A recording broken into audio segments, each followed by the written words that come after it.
sanna nake miki in kika ki zan shiga damuwa. Dubi ma'aunin jikina da raina makama nake da gawa. Na ganki na zo gare ki cikin gaggawa.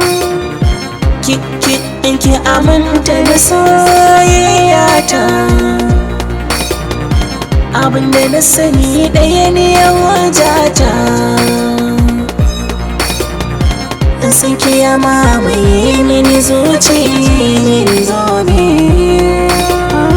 Da Allah ka kama gabanka, ni ban ra'ayinka. Ka gane ban da ra'ayi irin salanka ko adanka. Ka gane ko zan yi soyayya ba da irin ka ba. Kai kauce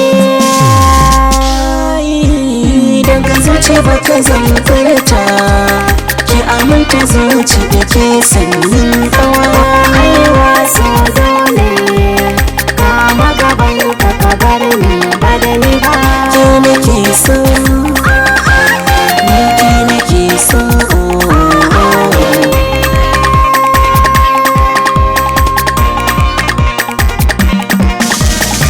Da za a tsaga zuci a gabaruwa, sanki ne kaɗai ya zama damuwa.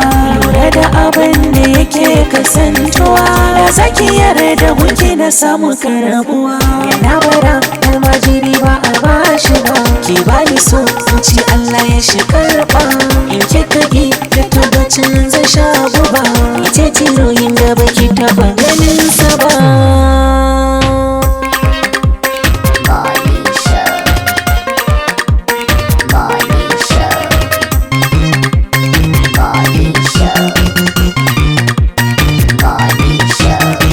Na masa da ni kiɗe so gare ni.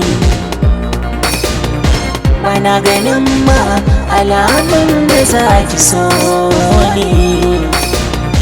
Ni fakin gamaro da ni. Wayo san ki za ya kashe ni. Dan Allah ki min bayani.